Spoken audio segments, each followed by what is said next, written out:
NCC rally में दहाड़े PM Modi, थर थर कांपे नापाक दुश्मन, पसीना पसीना हुआ पाकिस्तान। नमस्कार, मैं हूं आपके साथ कविता राणा। आज देश की राजधानी दिल्ली में आयोजित एनसीसी रैली में पीएम मोदी ने कई ऐसी बातें कही जिससे एक तरफ जहां अब पड़ोसी मुल्क पाकिस्तान थर थर कांपने लगा है, तो वहीं देश की जनता का सीना गर्व से फूल गया है। ऐसे में पाकिस्तान को उसी की भाषा में पीएम मोदी ने मुंह तोड़ जवाब दिया। अपने कड़क अंदाज में पीएम मोदी ने साफ कर दिया है, हम छेड़ते नहीं और छेड़ने पर छोड़ते भी नहीं। तो वहीं एनसीसी कैडेट्स की जमकर सराहना की, लेकिन इस बीच ये भी जता दिया कि अब का भारत इतना ताकतवर है कि जल, थल और नभ से हमला करने की क्षमता रखता है। आप भी सुनिए पीएम मोदी का शानदार भाषण। भारत माता की, भारत माता की, भारत माता की। मंत्रिमंडल की मेरी सहयोगी, देश की प्रथम महिला जो रक्षा मंत्रालय को संभालती है, श्रीमती निर्मला सीतारमण जी, डॉक्टर सुभाष भामरे जी, तीनों सेनाओं के उच्च पदाधिकारीगण, एनसीसी के महानिर्देशक, विदेशों से आए हुए हमारे मेहमान और एनसीसी की महान परंपरा का हिस्सा आप सब मेरे युवा साथी, नेशनल कैडेट कोर के गणतंत्र दिवस शिविर में एक बार फिर आपके बीच आना हर बार की तरह आनंदित कर रहा है।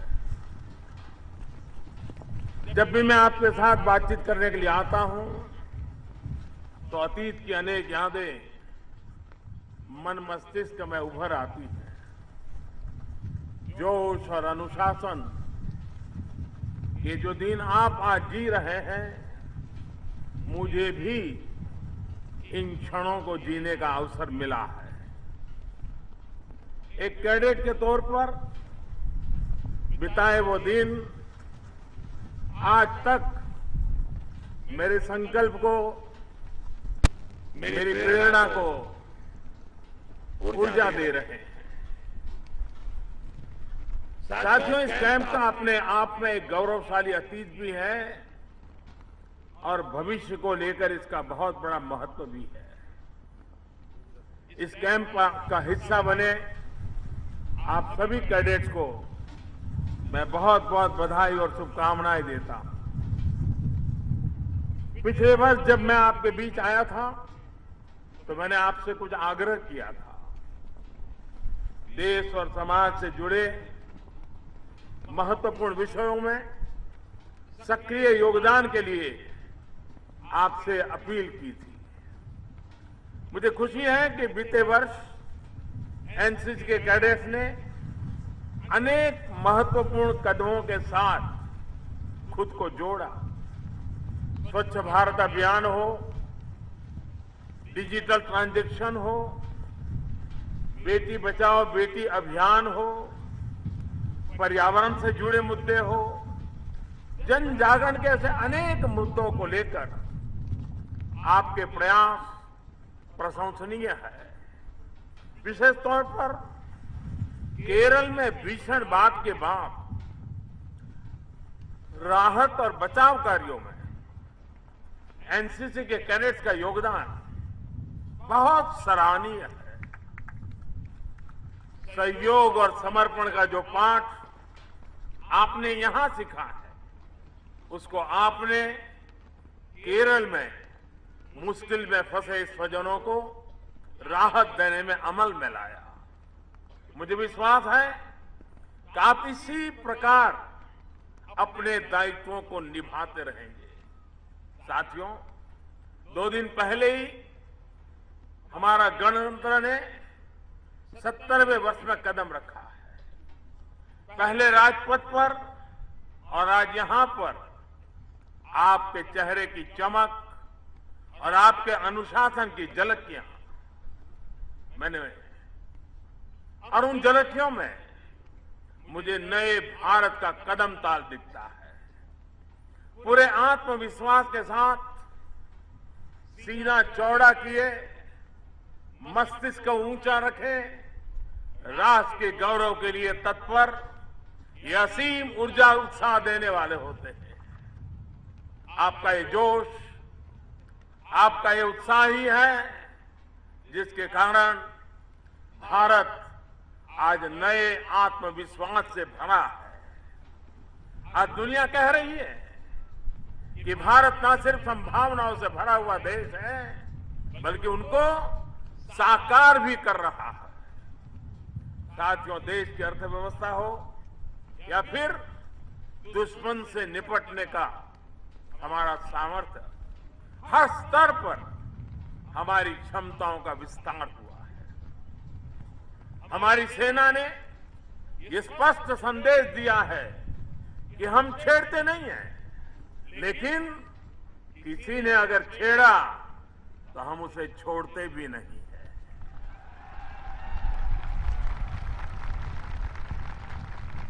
हम शांति के प्रबल समर्थक हैं, लेकिन राष्ट्र रक्षा के लिए कोई भी कदम उठाने में हम चूकेंगे नहीं।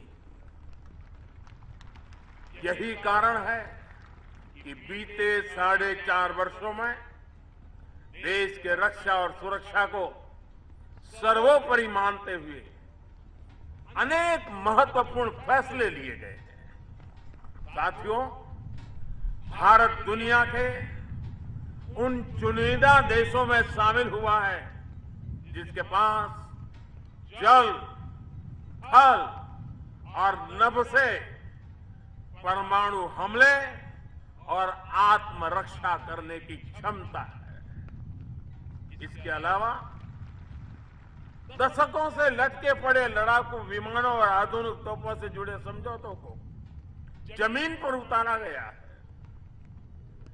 देश में भी मिसाइल से लेकर टैंक, गोला बारूद और हेलीकॉप्टर बनाए जा रहे हैं। मैं देश, आप युवा साथियों को आश्वस्त करता हूं कि आने वाले समय में हर वो बड़ा और कड़ा फैसला लिया जाएगा जो राष्ट्र की सुरक्षा के लिए जरूरी है। अगर राष्ट्र सुरक्षित रहेगा, सक्षम रहेगा, तभी युवा अपने सपने साकार कर पाएगा। साथियों, आप यहां देश के अलग अलग क्षेत्रों से आए हैं। आप में से अनेक छोटे छोटे गांवों और कस्बों से हैं, अलग अलग पृष्ठभूमि से हैं। मुझे आप सभी के परिश्रम का एहसास है, आपके समर्पण का एहसास है। मैं आपको सिर्फ यही कहूंगा कि यही परिश्रम हम सभी को समर्थ बनाता है, हमारी नींव को ठोस करता है। परिश्रम का क्या परिणाम होता है, ये जानने के लिए एनसीसी के आप सभी कैडेट्स को बहुत दूर जाने की जरूरत नहीं है।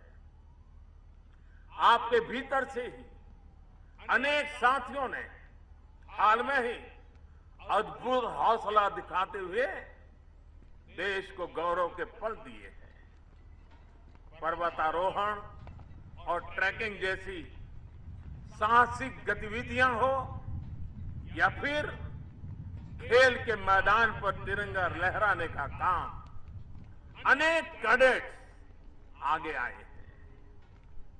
नॉर्थ ईस्ट डायरेक्टर की कैडेट हिमा दास को तो आज दुनिया गौरवपूर्ण रूप से जानने लगी है। धान के खेतों में दौड़ते दौड़ते, खेतों की पगडंडियों पर संतुलन साधते हुए हिमा दास आज इस स्तर पर पहुंची है।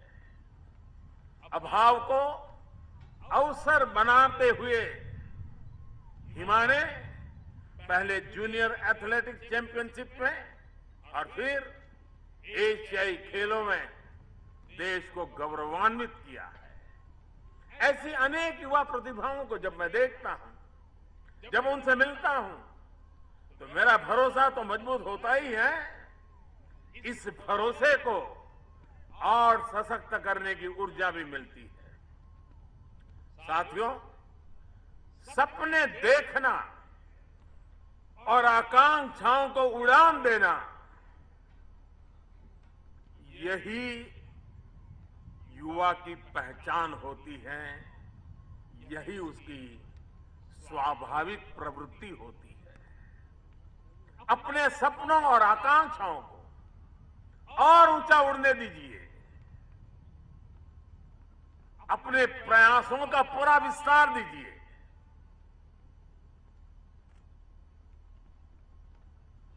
वर्तमान सरकार देश के हर युवा को,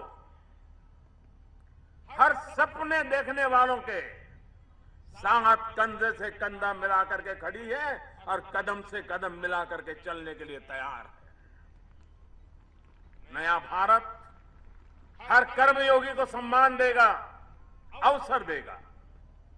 आप सभी साथी जब देश की वर्कफोर्स में जाने के लिए तैयार हैं, तो मैं आपको ये भरोसा देना चाहता हूं। आपने किस परिवार में जन्म लिया, आपकी जान पहचान किससे है, आपकी आर्थिक स्थिति कैसी है, इसके आधार पर आपका भविष्य तय नहीं होगा। आपका कौशल, आपका आत्मविश्वास, आपके पैर के छाले ही आपको परिणाम देने वाले हैं। साथियों, इस परंपरा को तोड़ने के लिए समाज में हर प्रकार के असंतुलन, असमानता को बांटने के लिए एक सार्थक प्रयास जरूरी है। वीआईपी नहीं, ईपीआई, यानी एवरी पर्सन इज इंपॉर्टेंट। इस संस्कार को मजबूत करने का प्रयास लगातार हो रहे हैं। गाड़ी के ऊपर से लाल बत्ती हटाई गई है, अब दिमाग से भी झटका इसको हटाने की कोशिश की जा रही है। आप आश्वस्त हैं, आपके सपनों को, आपकी आकांक्षाओं को सिर्फ अभावों और परिस्थितियों के कारण समाप्त नहीं होने दिया जाएगा।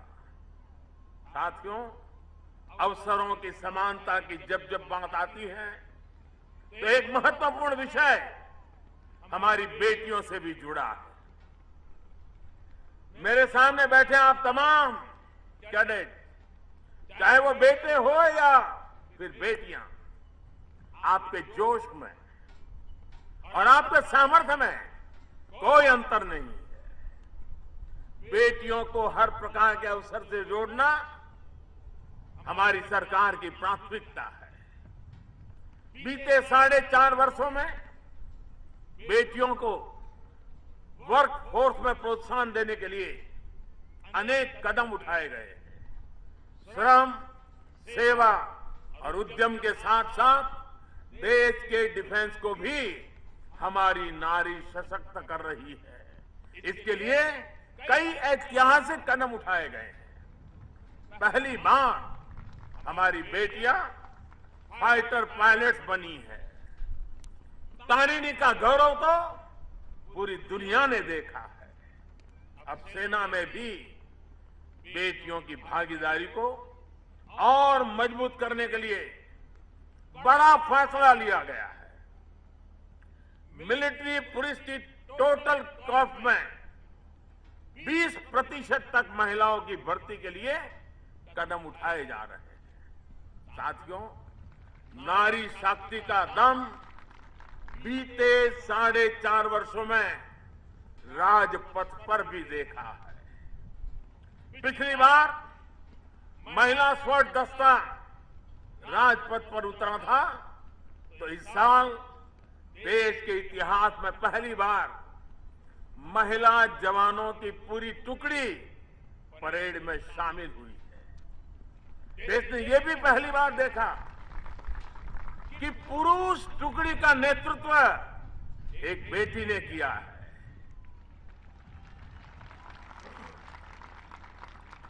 बेटियां समाज के हर क्षेत्र में लीड करें, इसके लिए बेहतर माहौल बनाने का प्रयास किया जा रहा है। बीते 4.5 वर्ष की पूरी तस्वीर को आप देखेंगे तो आपको आश्वासन मिलेगा कि अब नारी सशक्तिकरण, बेटियों की उपयुक्त भागीदारी पर चर्चा नहीं, एक्शन हो रहा है।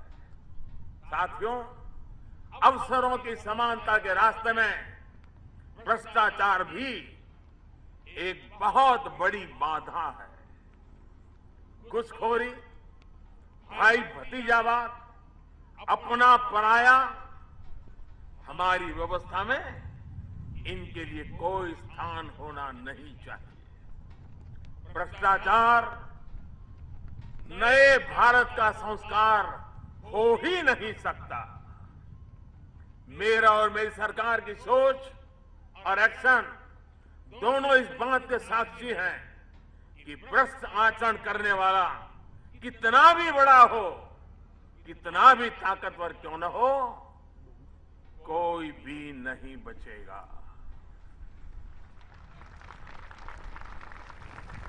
अपनी पहुंच से प्रक्रियाओं को प्रभावित करने वालों को, दलालों और बिचौलियों के माध्यम से हर फैसले, हर फाइल की बोली लगाने वालों को, गरीब से गरीब व्यक्ति के हक को लूटने वालों की सफाई करने में मैं पूरी क्षमता और ईमानदारी से जुटा हूं।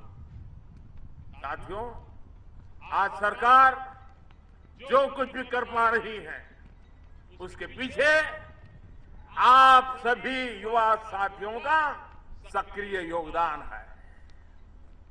स्वच्छ भारत से देश में स्वच्छता का आंदोलन आपने आगे बढ़ाया। नोटबंदी जैसे कड़े फैसले से भ्रष्टाचार के विरुद्ध लड़ाई को आपने समर्थन दिया। डिजिटल इंडिया के माध्यम से ईमानदार और पारदर्शी व्यवस्था बनाने में आपकी बहुत बड़ी भूमिका है।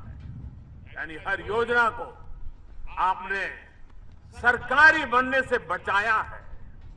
एक और आग्रह आपसे है, देश की विरासत, देश के राष्ट्र नायकों की स्मृति से जुड़ा हुआ बीते 3-4 वर्षों में यहां दिल्ली में अनेक ऐसे नए और पवित्र स्थल बनाए गए हैं, जहां आप जाएंगे तो बहुत कुछ सीखने को मिलेगा। हो सकता है आप में से कुछ लोग इन जगहों पर हो आए हो, लेकिन फिर भी आपको इनके बारे में बताना चाहता हूं। जैसे अभी हाल में ही में लाल किले में क्रांति मंदिर का लोकार्पण किया गया है। ये क्रांति मंदिर नेताजी सुभाष चंद्र बोस को समर्पित है। जब आप वहां जाएंगे तो आपको यह भी जानकारी मिलेगी कि आजाद हिंद फौज और लाल किले का क्या संबंध है। इसी तरह पिछले साल राष्ट्रीय पुलिस स्मारक का भी लोकार्पण हुआ है। देश के आंतरिक इलाकों में कानून व्यवस्था को बनाए रखने के लिए शहीद हुए हजारों पुलिस और सुरक्षा बलों की स्मृति में इस स्मारक का निर्माण हुआ है। आप सभी अलीपुर रोड पर बने बाबा साहब भीमराव अंबेडकर के परिनिर्वाण स्थल पर भी जा सकते हैं। साथियों, ये जगह है, दिल्ली की नई पहचान बन रही है। सरदार पटेल का नया स्मारक दिल्ली में बना है। डिजिटल म्यूजियम बनाया गया है। इन जगहों पर आपको इतिहास से जुड़ी अनेक महान व्यक्तित्वों से जुड़ी जानकारियां तो मिलेगी। देश के लिए काम करने की, समाज के लिए काम करने की एक नई ऊर्जा भी मिलेगी। मुझे विश्वास है कि आपकी इस ऊर्जा से न्यू इंडिया का नया जोश और बुलंद होगा। आने वाले महीने में एक और नजराना और एक प्रेरणा स्थली लंबे इंतजार के बाद देश को सुपुर्द होने वाली है। आजादी के बाद देश के लिए मरने मिटने वाले हमारे वीर जवान, हमारे सेना के जवान एक राष्ट्रीय स्तर का वॉर मेमोरियल, देश इसकी प्रतीक्षा कर रहा था। देश के जवान प्रतीक्षा कर रहे थे। वीरों के परिवारजनों की स्वाभाविक प्रतीक्षा थी। लंबे अरसे से वो भी अटका पड़ा था। ये काम सालों पहले होना चाहिए था, लेकिन सरकार में आने के बाद हमने वो फैसला लिया। अब वो पूर्णता पर है और फरवरी महीने में देश के वीर बलिदानियों, जिन्होंने उच्च बलिदान दिया है, सर्वोच्च बलिदान दिया है, ऐसे वीरों की स्मृति में भारत का एक राष्ट्रीय स्तर का वॉर मेमोरियल करीब करीब तैयार हो चुका है। फरवरी महीने में उसे भी लोकार्पण करने का अवसर मिलेगा और देश के हमारे वीर जवानों को सम्मानित करने का सौभाग्य मिलेगा। मैं फिर एक बार आप सबको बहुत बहुत शुभकामनाएं देता हूं। ये अवसर हमारी सोच को बदलता है। महीने भर का ये वास्तव्य एक प्रकार के हमारी हर सोच को राष्ट्रीय